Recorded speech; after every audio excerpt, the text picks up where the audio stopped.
can you talk about what a starter pack of technology looks like to get started?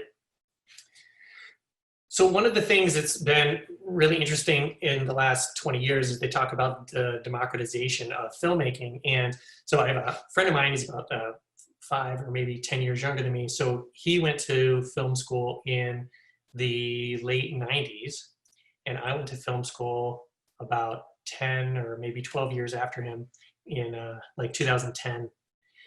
And when he went to film school, they shot on film. And they processed film and they edited film and they did all of that. They did some digital stuff, but I think he said it was only photography. So he learned how to use film cameras. You had to buy reels of film, all that stuff. It's very expensive. You have to go to labs and do the processing. But there's a lot of structure there and there's a lot of skill there because you have to make definitive choices. So it's super valuable. However, nobody really does it anymore. When I went to film school, as I said, like 10 years later, I've never used film in my life ever for anything. We only shot digitally.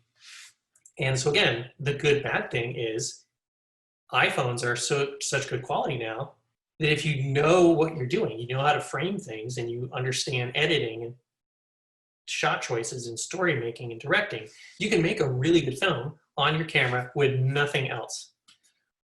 The problem is, because everybody's doing that, is now you have to wade through tons of horrible things because everyone thinks, oh, I have a phone that has a camera on it, so I'm a filmmaker.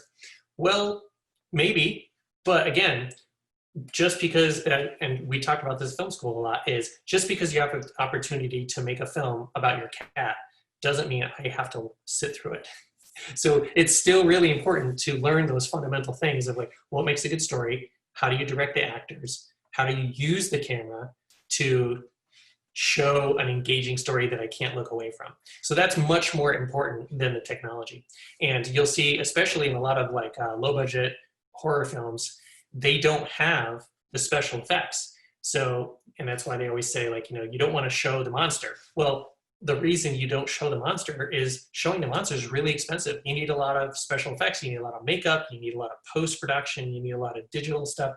If you just have something in the dark, you put some sound effects in there, and all of a sudden it's terrifying, but you're not really seeing anything.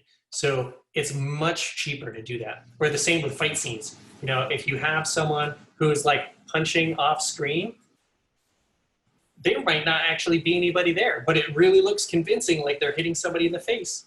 And that's so much cheaper than having this big fight scene with like somebody's face having to get pummeled via makeup and effects.